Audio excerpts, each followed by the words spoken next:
প্রিয় দর্শক শ্রোতা, হ্যালো ফেসবুক বন্ধুরা, আপনারা সকলে কেমন আছেন? আমি আমার এলাকার একটা নদী দেখাচ্ছি আপনাদের ভিডিওর মাধ্যমে।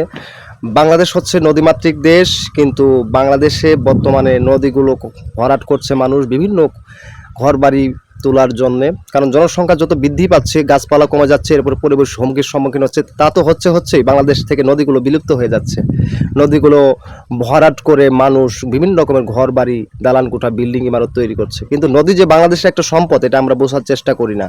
তাই আমাদের উচিত এই নদী, বাংলাদেশের নদীগুলোকে রক্ষা করা। কারণ নদীর কারণে আমাদের বাংলাদেশে দেখা যায় প্রচুর সমস্যার সৃষ্টি হয়। কারণ নদী থেকে আমরা মাছ পাই, এই মাছগুলো আমাদের আমিষের চাহিদা পূরণ করে। তাই আমরা চেষ্টা করব নদীগুলো রক্ষা করার জন্য। নদীগুলো রক্ষা করতে হলে আমাদের নদীগুলোকে ভরাট করা যাবে না। কারণ বাংলাদেশ নদীর একটা স্মৃতি, ঐতিহ্য, পুরনো স্মৃতিকে আমাদের স্মরণ করিয়ে দেয়। আমরা তাই নদীকে রক্ষা করার চেষ্টা করব। নদী আমাদের সম্পদ।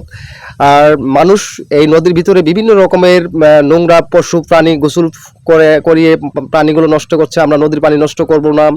আমরা পাশাপাশি চেষ্টা করব এই নদী নালা খালবিল যাতে আমরা ভরাট না করি।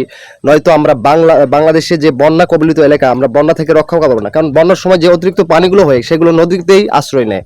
আর এই নদীগুলো যদি বাংলাদেশে না থাকে, তাহলে বাংলাদেশে বিভিন্ন রকমের প্রাকৃতিক দুর্যোগের সম্মুখীন হবে।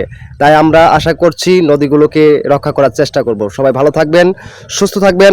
আল্লাহ হাফেজ।